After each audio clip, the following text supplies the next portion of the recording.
If you're an HVAC technician and a call comes in, Grainger knows that you need a partner that helps you find the right product, fast and hassle-free. And you know that when the first problem of the day is a clanking blower motor, there's no need to break a sweat. With Grainger's easy-to-use website and product details, you're confident you'll soon have everything humming right along. Call 1-800-GRAINGER, click Grainger.com, or just stop by. Grainger, for the ones who get it done.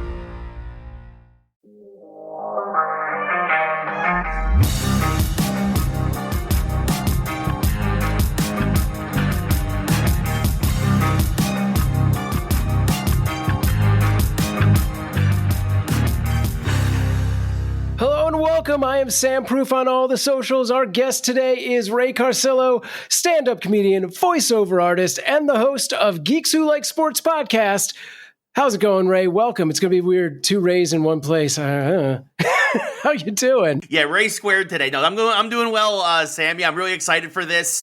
I've been prepping all week, getting ready to take on the other Ray. I know how formidable he is as an opponent, but I feel that I'm particularly proudly repping Link today. I am wearing my Ocarina of Time t-shirt. Perfect. One of several that I own. I am ready and rip-roaring to go, buddy. Cool. Now, what made you choose Link? You know what? I'm a huge Legend of Zelda fan. Obviously, been playing the game since I was a kid. I've played every mainline game. I have the Hyrule Compendium. I've studied. I'm one of those people who, whenever he finds a free moment, argues the validity of the timeline of where all the games fit online and really go into the deep dives. But I'm not going to lie. I'm kind of excited because this is definitely I feel like Sung is going to be a bit more formidable than Ganon typically is in the game. Sure. So this should be fun.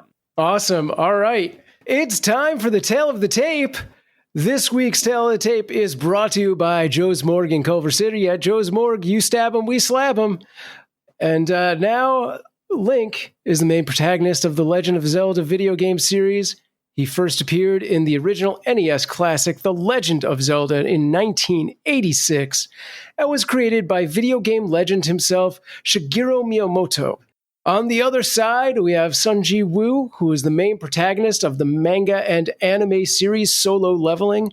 Sung was created by Shungang. Man, I don't know if I pronounced that even remotely correctly, but we'll pretend that we did. It was first published in 2018. Now, both characters come from very different types of fantasy worlds. Link is typically found in Hyrule, which is a magical land of monsters and mystery, while Sung lives in a world not totally unlike our own, with notable exception being that there are these dungeon portals that just appear for heroes to delve into and crawl through. I mean, that's what are you going to do on a Saturday night? Sounds great. In each of their own ways, both characters are on an RPG-style track, starting with next to nothing and coming out the other side as great heroes. Now that we have the basics for both characters, let's officially introduce who you will be debating tonight, Ray. It's Ray! Again, yes. Ray squared, Ray Stakenas. Welcome back. How's it going? I feel like I should have my own theme music. Like, I think, this is the show I am majorly a part of. Our guest gets this great introduction, and then you're basically like, and we open also the cage and let out the gorilla. Yeah, what are we doing? You need your Eye of the Tiger moment. I need to find some great music maker out there. Now, look, we have the great Who Would Win theme music for the commercial bumpers, the intro, the outro. And we actually went away from that on the previous Who Would Win show, and that was a mistake. I thought that new music was going to slap harder than it did, and then it came out, and it was like letting a big wet fart into the room. I have reverted back to our old previous music because I commissioned it. I own it. I'm using it. Right. You pay for it. That's you bought good it, enough for it. me. Yeah. I don't know why I'm taking this particular tact on all of this. I am excited about this battle. I love a good video game battle. I love a good anime battle. I hope people will tune in for them. But Solo Leveling is a show that caught my interest because it was the #1 most watched anime of 2024. This is the new worldwide? freshness. Yeah, on Crunchyroll. It was their #1 most streamed. Yeah, which counts for me as a complete noob and layman who hasn't been heavy into the anime community in like 20 years. Probably, but I do like me a good cartoon. Oh, I just made a bunch of people mad. That's okay. And Sung Jin-woo is a very interesting character. Solo Leveling has some of the most uneven storytelling of any anime I probably have ever seen, but it's interesting. It's never not interesting. You know, whether they're going like real life stuff in the drama or they're going inside the dungeon portals to like fight all the monsters. It's always got something interesting going on, even though his power level spikes in crazy amounts in short periods of time, right? Ray, you're nodding. You've seen the show. You know what's going on. I know enough of it. Yeah, it's really, like you said, he goes from baby steps until then suddenly he beats a dungeon, and then now he's slaying gods, basically, That's or godlike beings. It's just, it's crazy. As you do. I like a slow burn, and this is more like a Roman candle. Yeah. Nice. But it's great. And Link, of course, Legend of Zelda was one of the first video games that really like dropped my jaw back when I was a real little kid. Just an amazing thing. And believe it or not, they're still making them. I don't know if you guys know this. Yeah. They are still making Legend of Zelda games. Yeah. Yeah. Tears of the Kingdom He never and that dies. whole crowd are phenomenal. Yes. No, I mean, look, and I love them all. And I do understand there are split and multiple timelines. I love that you brought that up. I learned that previously researching the character before, and it's so weird, and there's people that care so much about it, and it's one of them. fine. And I'm you're one of good. Nice. That's why you're here repping this character. We ask you on Who Would Win Masters, what character do you want to rep that you feel passionate about? I don't need people, half-butting it over here. I want people to bring the heat, and that's why I'm excited to have you on, to have Link on, to be doing this today. All right, Rays, get ready. Here are the rules for the Who Would Win Masters in 1 minute. Here are the rules of Who Would Win Masters in 1 minute. There will be 3 timed rounds with counterpoints allowed. 2, characters will have no prior knowledge of their opponent and no outside interference will be allowed. 3, keep the character in character. Outliers and crossovers will be given less weight. 4, battle can be won by death, knockout, battlefield removal, or incapacitation. And 5, after the battle, I will give my unofficial opinion as to who wins and why. However, I am just one voice in this. It will be up to all of you on our social media and our Patreon to make your voices heard as to who won. Ray, as the challenger, you will go first. You will have 3 minutes to make your first point. 3 minutes on the clock, starting now. Well, so I think the first thing that people don't think of the most when they think of Link, but he is an expert swordsman, right? He is one of the greatest swordsmen of all time in not just Hyrule, but in video games in general, right? He always finds a way to, when he needs to upgrade his skills with the sword, he is able to. And it's not just the Master Sword, right? He's had giant swords, he's had Goron swords, he's had a variety of swords. He has made little dagger-looking like swords, able to banish the darkness, destroy moblins, lay waste to the forces of Ganon in Hyrule. Right? He can obviously shoot upward, shoot downward. He can shoot magical beams out of his sword in several games when he's at full health.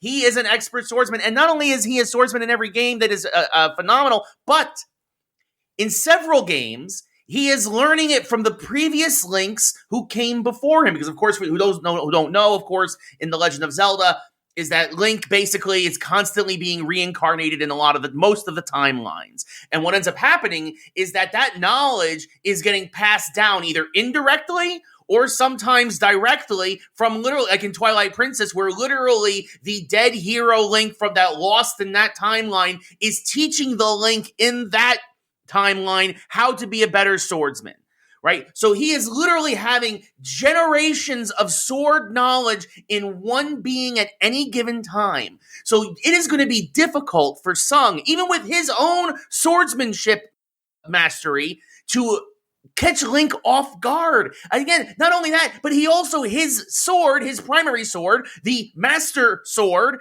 is used to seal back the darkness. It is literally something that seals evil and seals demons and seals darkness, which is where Sung tends to thrive in, right? So you literally have the antithesis, a hero of light, a hero of time, who has been able to learn as many possible skills that you can imagine that with a sword, not to mention his ability with his shield, to that any threat that comes his way, he is going to be able to cleave them in half. He is going to cut their heads off. He is going to 30 seconds remaining. Nothing that Sung can throw at him sword-wise is going to phase Link because he has seen it all and he can do it all. And again, all he needs is,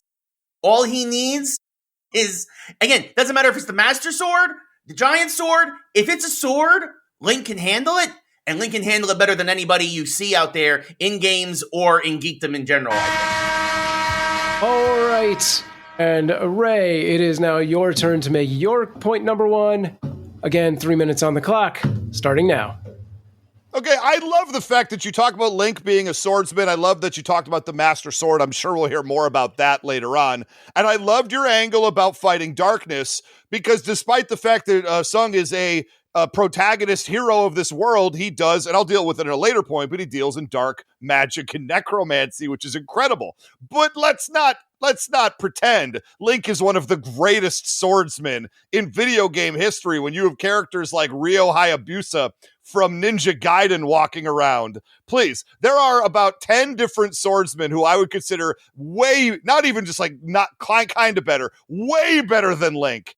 And so I would put a little bit of a damper on that a little bit. Now, strength-wise for Sung, he is very, very strong. One cool thing about Sung is he uses daggers, a matching pair of daggers, to do a lot of his damage. That's one of his main go-to weapons. And he does that not because he can get a lot of power out of them, but because it allows him to do more targeted strikes and move very, very quickly and use his very strong speed attack when he's not carrying around a lumbering blade. I would argue that Sung Jin-woo is going to be a lot faster than Link. We'll get into that in just a moment. And that the way he uses his daggers to hit weak spots is pretty phenomenal. I don't know that Link can hang in that. He does a lot of damage to huge and well-armored opponents by picking out those weak spots. Now, he can also use a speed boost in short but lethal bursts.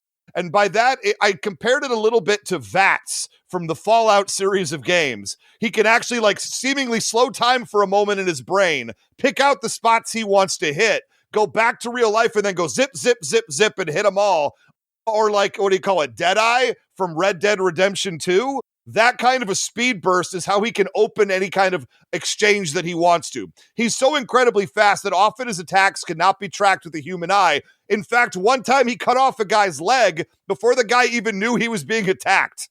That's a high level of speed that I don't think Link has to deal with on a main basis. You say he's a great swordsman. I died to an Octorok in 1986. You tell me what's going on. As far as durability for Sung goes, he went from getting wiped by like 3 goblins to taking massive amounts of damage and never even showing it. And he did that over the course of a handful of episodes. 30 seconds remaining. Yeah, it's a little uneven. I did say that before.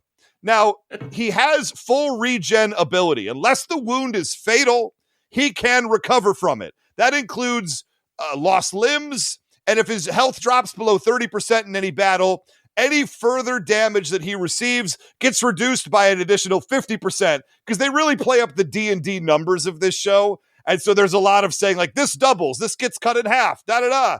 And that's all phenomenal. And the last point, I'm not going to lean on this part of him too much, but 27-year battle at one point. Fought a battle for 27 years.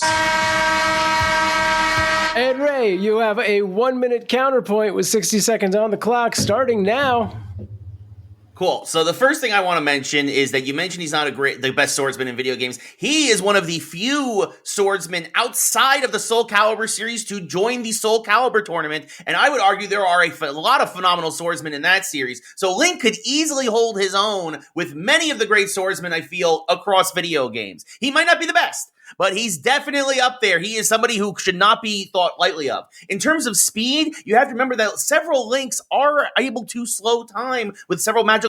And I will get into his items and abilities in my next point, but his ability to slow time by playing the Song of Time backwards in Majora's Mask is something that could definitely help him against a speedy opponent. Not to mention that even though Link doesn't use his sword normally to do pinpoint attacks, although he can, the bow and arrow, and again, several of his items allow him to pinpoint certain locations just as well. And so although I feel this is a more even match than you might think, Ray.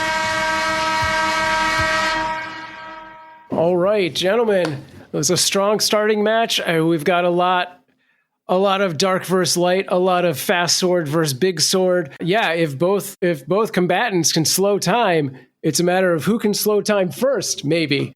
I guess we'll find out when we come back after this break.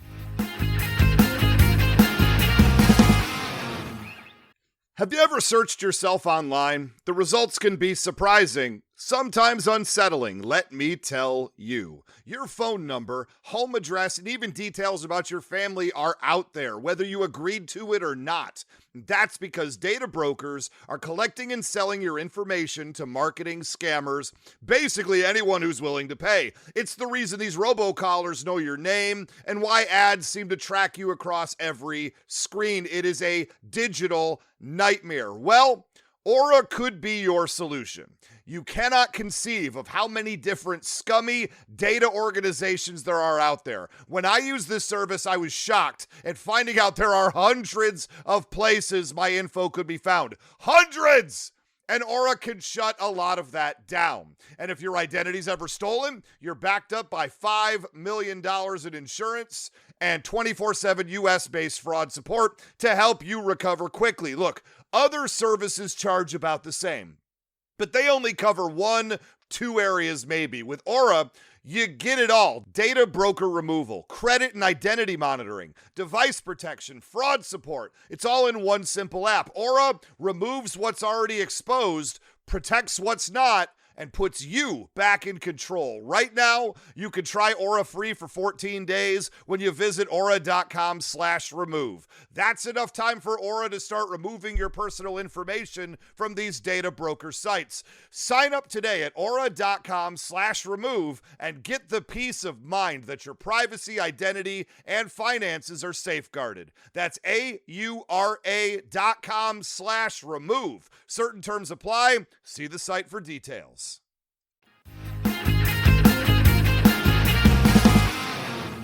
And we're back. It's time for our point number 2. Ray, again, as the guest, you will lead us with 3 minutes on the clock, starting now.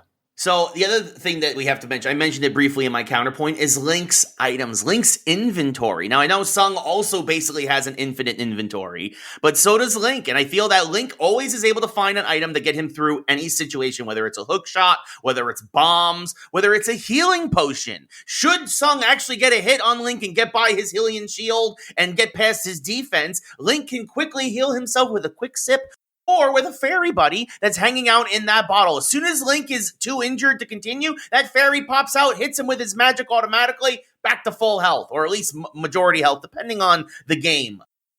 Again, we mentioned bows and arrows, and we mentioned, and that Sung, of course, is a creature of darkness. Link has light arrows, specific arrows, specifically to combat the darkness, to push it back to the shadows. Even should Sung counteract the Master Sword and its ability somehow, you have the backup abilities that, again, lean into the light. We've got a cape of invisibility. We have medallions that can cause earthquakes. We've got songs that can turn the weather on its head so that there's storms coming out of nowhere.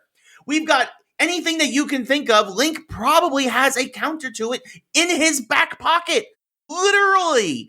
And I understand that in more recent games, the items have been pared down. But again, historically, Link has been able to, whether it's a simple boomerang, sometimes a boomerang that a gale boomerang that has a hurricane within its mist. Or sometimes, depending on the arena, he can pull a boat out of his back pocket. I mean, this is the kind of magic that we're dealing with here, and I think that it just gives Link such a massive advantage because anything that Sung throws at him, Link, somewhere in his history, in his backstory, he has that counter. He has that ability, even if it's just as simple as a magical lantern.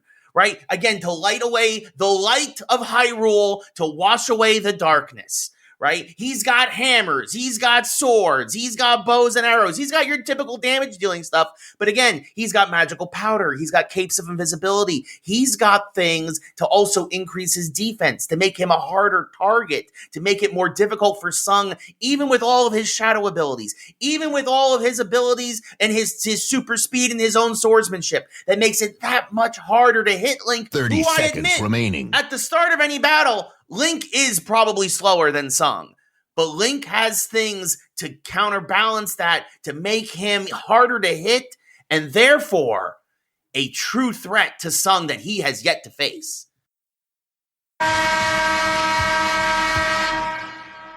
All right, not even using up all his time. A bold move by our guest. Let's see if it pays off. Ray, as our hometown team. Call me a hero, Sam. That's okay. I don't want to throw that over there. But yeah, it's time for your point number 2. 3 minutes on the clock, starting now.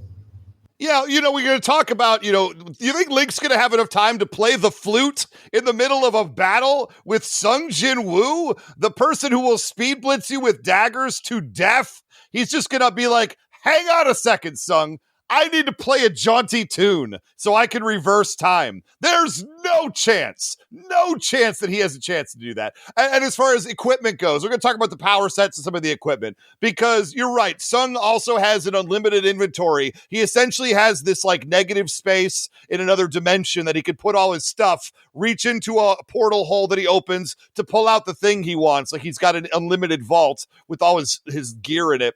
And, one of the best things he rocks is the Demon King's daggers. It is a very potent set of daggers that up all of his stats. He also wears, I love this because this is just straight out of role-playing games, but he has a matching set of the Demon Monarch, a ring, earring, and necklace, and those up his stats by, I think, like 10% for each of them, which is phenomenal. It's a very numbers-based solo leveling, which is weird because they don't really tell you what any of the numbers mean. And that's, I don't know, to me that makes it more fun. But he also has sort of one-off things to give him buffs or apply debuffs when he needs to in the moment. But talking about his powers, though, because Sung is immune to poison and status changes. So a lot of dirty tricks that Link is going to try to put on the books here, a lot of these kind of secret tactics aren't really going to work a character named Sung Jin-woo, because he can pretty much negate any of that sort of status effects that get thrown at him. But Jin-woo can also create illusions as well. And the main source of his power is something it's a term I'd never heard before I looked into it. Umbra Kinesis.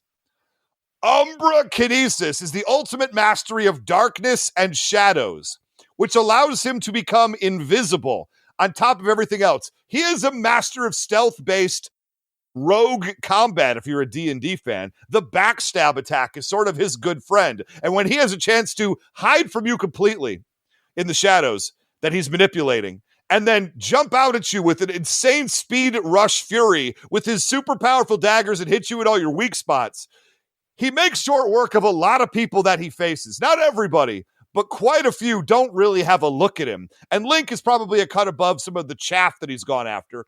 But he's also big into necromancy. This bro Pokemons his fallen enemies and uses them in future battles against his next set of enemies. And then he throws basically a Pokeball at them, and then he takes their souls. By the end of the series, he had 10 million Shadow Warriors at his command. That is outrageous. I'm not going to say he's going to send all of them against Link. He'll probably only need like 5 or 6 or 10. But you're not just fighting Sung insanely, you're fighting his army as... All right, Ray, you have 1 minute to counterpoint. 60 seconds on the clock. Starting now.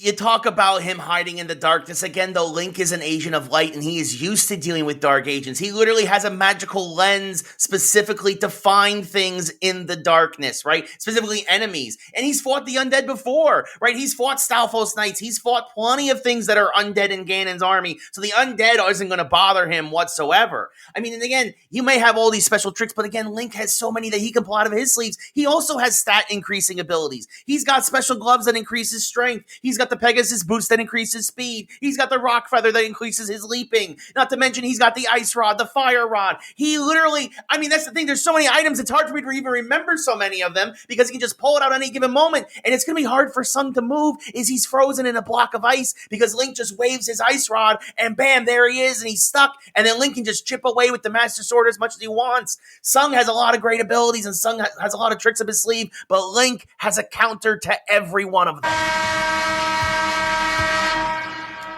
All right. I mean, it's looking really even here. Everyone's turning invisible. Everyone's turning back time. The only real different, possibly necromancy or a boat. We have seen vehicles take a major play before. Who knows?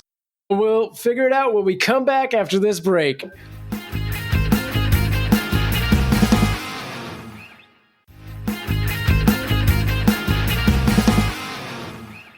All right, Ray, it is time for your last point. Point number 3.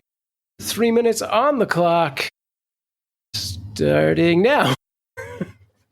So the final thing, of course, is that what we haven't talked about is that the main purpose for Link and most of his journeys is not just to save Hyrule, not just to save Zelda, not just to stop Ganon, but a lot of times to find the Triforce, right? The Triforce is the true final ace up Link's sleeve because it makes him unto a god, basically. Right, it puts him on a level that, and it's a god of light, basically, right? And now, of course, we know the three deities that, of course, created from courage, power, and wisdom in the Legend of Zelda. But in many, especially the early games, Link's purpose is to recombine the Triforce and use the power of the Triforce to not sometimes just seal Ganon away, but to completely obliterate him from existence. Right? And so if Link, like in A Link to the Past, gets the full Triforce together, which he's done before, and he could for such a threat, such as Sung, a creature of unfathomable darkness, he could simply wish him away as if he never existed.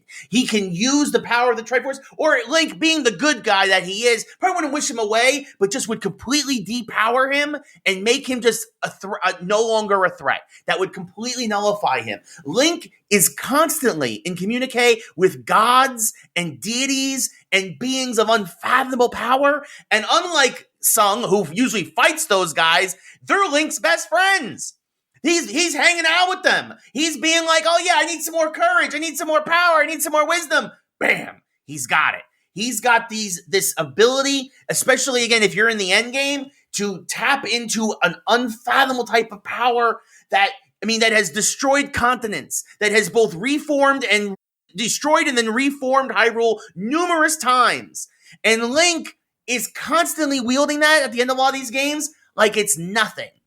Now, again, he's thinking small potatoes because he doesn't usually have to. All he has to do is, I'm going to seal the Dark World. I'm going to get rid of Ganon, and everything else will work out fine. But if Sung gets in his face, if Sung is truly that great threat, he's just going to make Sung disappear. And then the Triforce will scatter again, and then he'll be fine. It'll go its separate ways like it always does.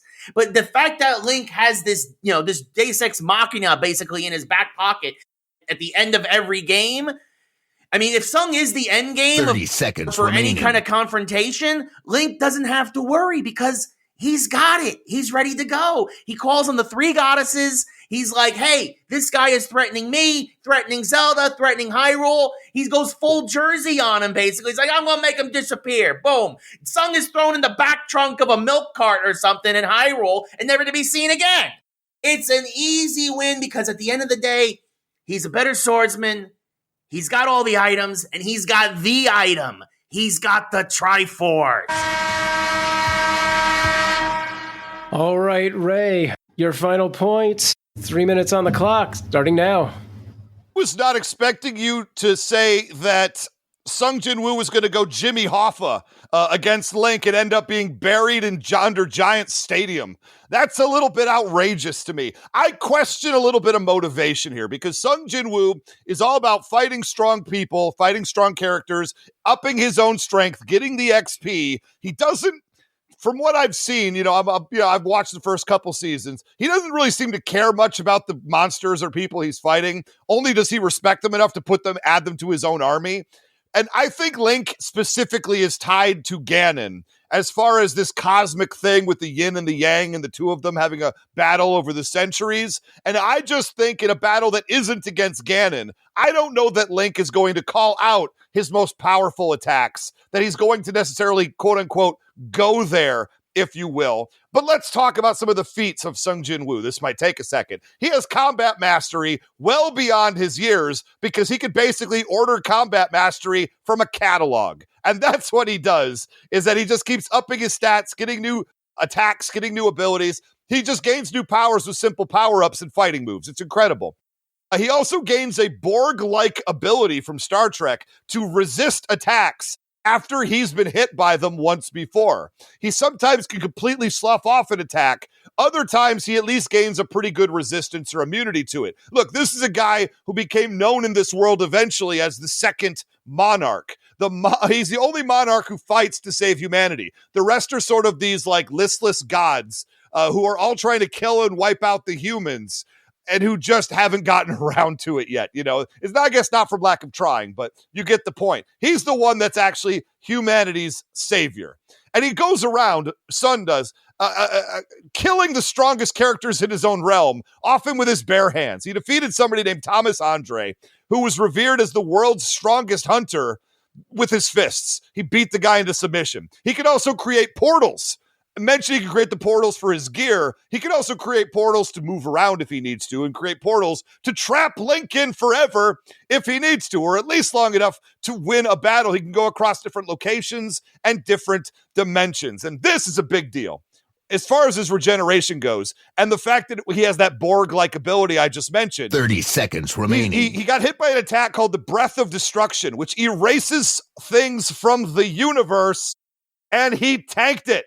It didn't put him down. So even if you try this Triforce ability, he's dealt with it before and came out the other end and have a sandwich. Final thing to mention, at the end of Solo Leveling, Sung Jin-woo was so powerful. He was strong enough to destroy the Earth with just his presence. His vibes could blow up the Earth. All right, Ray, you have 1 minute for your counterpoint. 60 seconds on the clock. Starting now. Wait, now. So you mentioned he could trap Link in portals and dark dimensions. Link has been eating dark dimensions for breakfast almost since day one. He's got mirrors, he's got magic, he's got, ocarina songs. He's got a variety of things to escape all of those dark dimensions. Not one has been able to hold him down, even when the one turned him into a bunny rabbit for a short period of time. So I'm not worried at all about Sung just sticking him in a portal, right? I will say him being able to tank certain things definitely is a concern. But again, Link has such a variety of ways of things. He could build something new. Now with Tears of the Kingdom and Breath of the Wild, he could literally build something that Sung has never seen before. And at least, again, he's got to face it once before he can figure out how to tank it. If Link can come use the power of his imagination, I know we probably saw Sesame Street here, use the power of your imagination to come up with something that he can untank him with, then I think it's going to be an interesting finish there between the two of them, for sure. All right, and Ray, as always, you have the final word, so have at it. Love this battle. I didn't even realize how much I loved this battle until we were halfway through doing it. I didn't even put together with Link being a champion of light, a very Alan Wake-esque character in his own way, with Sung Jin-woo, despite being a great hero and humanity's savior. I love the fact that they gave him the random power set of necromancy and shadow manipulation. You don't see that very often, where a hero has darkness as his deal. So this ultimately puts us down with a light versus dark conundrum. And obviously, whenever light meets dark, dark always overcomes. I think that's been well established in all of fiction, if not the real world that we live in today. Darkness is the one presence that we can all agree is everywhere. But that being said, I love some of the points that you made. I don't think you have a great answer to the portal argument. I don't think that Link's greatest attacks specifically would get necessarily used, or that they would necessarily work to their full completion against Sung Jin-woo. And I think the speed factor, in my mind, what separates these two, besides they have vastly different power sets, similar equipment, similar weapons, enough. They're not, one of them doesn't have a ray gun, that's fine. But when we talk about the stats, I think Link has a lot going on for him, but he's still just a young adventuring lad, where Sung Jin-woo, over the course of 10 episodes of Solo Leveling, becomes a full-on man. You know what I'm saying? He's just too fast and too strong, and I think these are areas that, while Link is impressive, and even more impressive, thank you, Ray Carcillo, than I even gave him credit for, and I've repped him before. I have to say, I do believe that Sung does, in fact, get this win, but a heck of an effort for Link. This might be one of the closest fan votes we've ever seen. All right, guys, raise, if you will. This was an insanely close match. I had no idea this would be as close as it was. I thought going into this, I had a clear idea of a victor, but every single point, light versus darkness, stat for stat, blade for blade, these guys could not be more matched. It was insane. And I'm immediately deferring to our studio or our non-existent studio audience, our digital audience, to really lay into this with their opinions. But I'm going to say this. I will say that the winner slips by in a wish and a prayer, but the Triforce, from what I know, responds to the heart of the user. And as Ray pointed out, which nice tension because you're both Ray, would Link go all out on an opponent that is not Ganon? And even if he did, our winner survived the breath of destruction, erasing everything from the universe? What? I think for that alone, I have to call this, for the Shadow Monarch, Sung Jin-woo, but that is just my opinion. You out there in digital worldwide web land, it is up to you to voice your opinion on our social media and our Patreon and let me know what you think. Who won this battle? Ray, thank you so much. I'm sorry I couldn't give Hyrule the win on this one. It was so close, and it almost came down to the boat for me. But next time, maybe use that 10 seconds, I guess. Yes, I know. I left 10 seconds on the board, and I don't know. Yeah, the King of Red Lions could have maybe helped me out a little bit more here. I could have called on Spirit Tracks. Maybe I could have called on a few other things. Yeah, literally every sentence, round for round, I was like, oh no, clearly it's no, it's not. It's not, guys. This was insane. I mean, it's a coin flip almost. Yeah, no, it was a tough battle. Yeah. It was a good battle, you know. I mean, look, Sung's got a lot of abilities, and it's almost like, again, kind of like to Link. Link is very much almost like a counter fighter, right? A counter offensive, right? And so I think that's why it kind of actually works well. But I don't know. I guess I just didn't have enough counters for all of his adaptability, which is tough to overcome. So yeah. Well, thank you so much for joining us. I hope you come back to rep another hero in the future.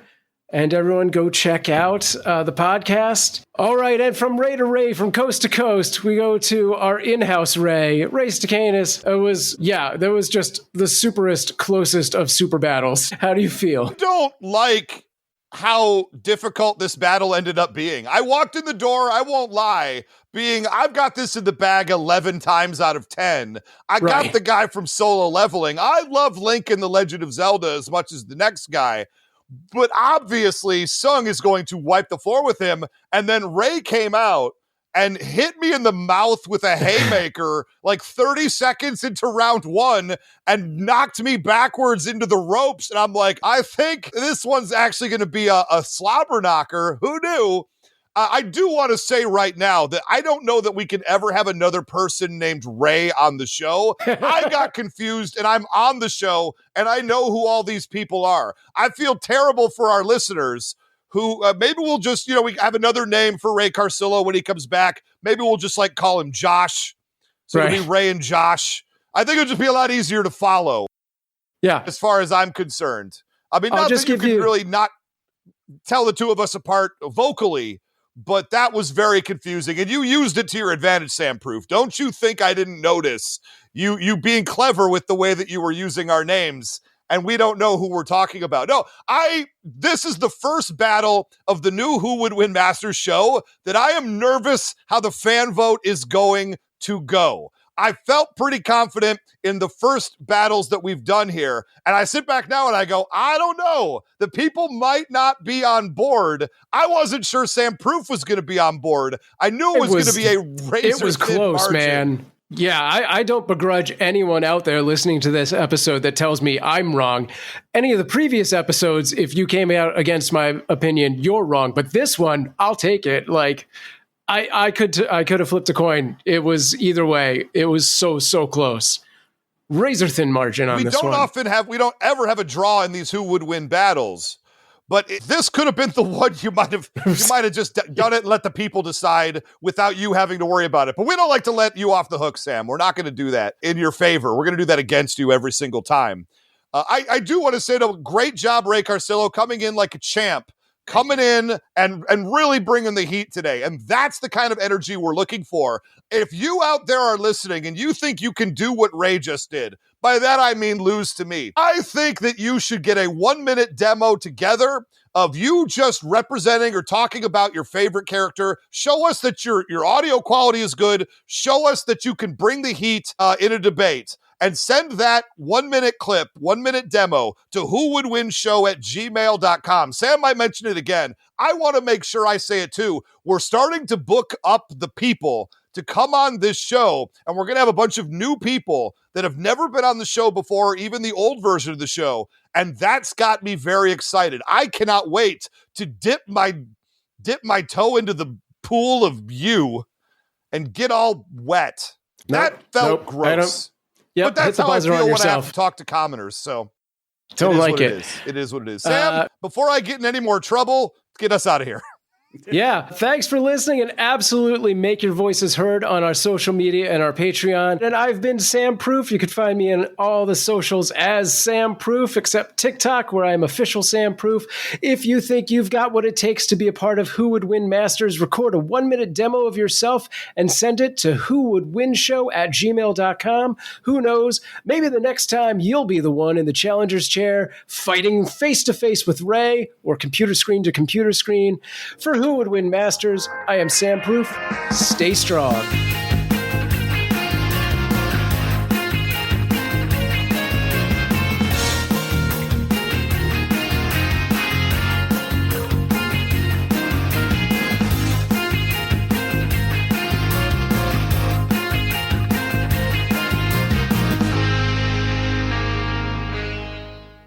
If you're a podcast host, listen up, this one's for you. My name is Allie Jackson. I'm the host of Finding Mr. Height, a dating and relationship podcast that I've been doing for 4 years now, sharing my positive and practical approach to dating that's built on my own life experience. And I wanted to share another experience that I've had, my secret behind monetizing my show. It's called Red Circle, and I was just telling my colleague about how much I love their platform. With Red Circle, not only am I getting a seamless hosting experience, but I also love the support I receive in ad sales. It's not just typical ad sales either. It's targeted opportunities based on my show and my life. And the platform is super simple. You just set your preferences and Red Circle matches you with sponsors that align with your show. You can vet every opportunity and their platform gives you great analytics. More recently too, my Red Circle team has brought me opportunities outside of my podcast on social media to really augment the podcast partnerships, bring them full circle. I just can't recommend them enough. If you want to give it a try, go to redcircle.com to get your free trial. That's redcircle.com for a free trial. Hi, I'm Erica. And I'm Cassandra. And we're the hosts of Trashy Trashy. We're a podcast filled with trashy news stories and garbage people. Did you leave the scene of an accident to go tanning? Do you refer to wearing the strap down on your Crocs as sports mode? Have you ordered Domino's online before they even open in the morning? Are you switching the same AAA batteries from your TV remote to your vibrator instead of just buying more batteries? Or are you normal? Check us out wherever you download podcasts. Are you a geek who likes sports? Good morning, good afternoon, good evening, wherever you are. We hope it is good. Welcome to another edition of Geeks Who Like Sports. The Yankees really kind of mailed it in.